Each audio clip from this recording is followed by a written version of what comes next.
Chapter 2. Susan. Damage. The grandfather clock Michael's parents gave us for our wedding present was the only noise in the quiet house as I waited for my husband to come home. Tick-tock, tick-tock, 7 chimes. Tick-tock, tick-tock, 8 chimes. Lights turned into our driveway at 8:14. Minutes later, Michael walked in the side door. "Suze?" he called out. I didn't answer. Let him look for me. He walked into the living room and almost startled when he realized I was in the dim room without a light on. "Suze, honey?" He switched on the lamp. "Why are you sitting here in the dark? Are you okay?" "Just thinking," I said absently. He sat beside me on the couch, and when his legs would have touched me, I moved mine aside. I'd come to some conclusions when he hadn't come home for more than 2 hours after I'd called. How was work? Now that I knew, I didn't miss the hesitation. How many hesitations had I missed over the last months? When had this started? Why had he started this? "It was work," he said. "Got a lot done." I suppose painting a garage was work, and if he finished it, then yes, he got a lot done. He was telling me the truth, but I now understood his truth was what it was, a lie. His lies. "Who was in the office with you today?"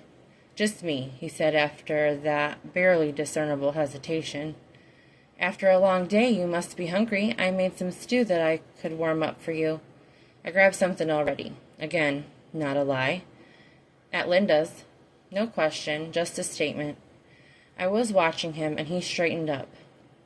"What?" "I called Linda today, and I heard you come into her house, telling her you'd finished painting her garage. Then you were wondering if dinner was ready. You apologized for not realizing she was on the phone. Your accent was unmistakable." My husband's Adam's apple moved up and down in his neck. "Honey, I went over to paint her garage, that's all." "And to have dinner with her?" He didn't say anything. "Fortunately, tomorrow is Sunday. During the confession of sin, you'll certainly have a long list in your head when you confess to those things which you ought not to have done. Lying to me about where you were, lying to me about what you were doing today, lying to me about who you were with, lying to me about your dinner. You left me home all alone on a Saturday, telling me you were at work, and I worried when I called you at the office and you didn't answer. You were with Linda. All this time, you were with another woman. Why didn't you come home right away when she told you I called?" "She didn't tell me that was you on the phone. She said it was a neighbor. I would have come straight home." Too late, he'd realized his mistake. "If you'd realized your secret was out, but otherwise it was okay to stay?" "With Linda. I suppose I should consider myself lucky you came home this early, although if dinner smelled good when I called, what have you been doing since dinner? Having dessert?" Michael reached for me, and I leaned away from him. He followed me anyway and took my hands in his, holding on when I would have pulled them away. "Sue, stop. It's not what you're thinking. I was just helping her out." "Then why the secrecy? Why not tell me?" "She asked me not to." "Let go of my hands," I said, and he very reluctantly did. I stood, and so did my husband. "That doesn't help, Michael. You chose to collude with her to keep a secret from me, from your wife. You were keeping a secret with another woman. How long have you been seeing her?" It took him a moment to understand my delicate wording, and he looked shocked. We're not. It's not like that, honey. I've had a long time to think since I made my discovery, and I realized that when you began working longer hours, Linda began distancing herself from me.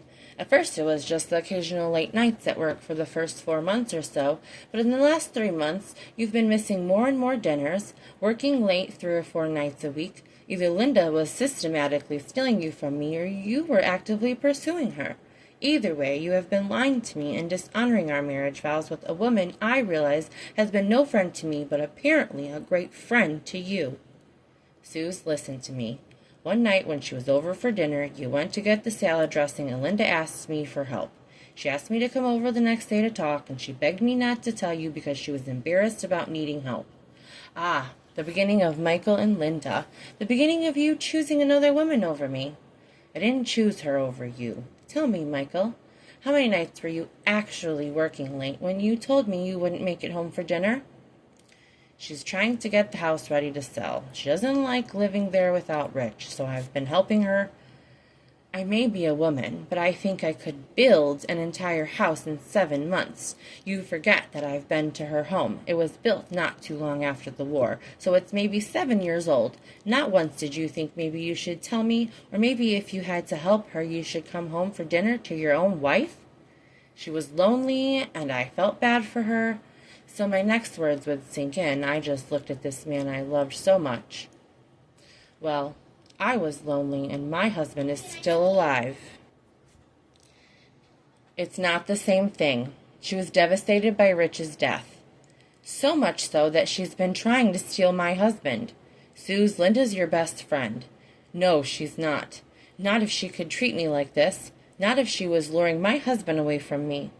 This is getting us nowhere. I haven't been lured anywhere. Did you kiss her? Did you do anything else with her? No. But there was something on his face. He might be more Linda's than mine now, but I knew Michael. Tell me, I demanded. Right now. It was nothing. Tell me what that look was, or I'll assume every terrible thought I have about my husband committing adultery is true. I didn't, I swear it, Suze. It hit me then when his eyes looked to the left. You didn't go through with it, but you thought about it, didn't you? His lips tightened. Just once, but I didn't. I have always been faithful to you. Right. You just lie to me all the time about working late because you're spending time with Linda and having dinner with her. Oh, and you've thought about breaking our wedding vows with her? I didn't do anything with her. I'm sorry for lying, Susan, but that's the extent of what I've done wrong. I'm afraid I don't see it that way because from my viewpoint, you've done irreparable damage to us. What does that mean? He was getting angry now. Just what it sounds like. I no longer trust you. You're blowing this out of proportion. Let's go to bed, and I'll show you that nothing has changed between us. You go to bed. I'm staying up for a while. He came over to me and took me gently by the shoulders. Honey, you're my wife. I love you. I don't believe you love me. You put your efforts where your heart is, and your efforts haven't been directed at me in a long time. They've been directed toward Linda. You need to let go of this. I apologize, Suze. I won't help her anymore since it bothers you. What more do you want me to do? No need to stop helping her, I told him. Like I said, it makes no difference. The damage has already been done.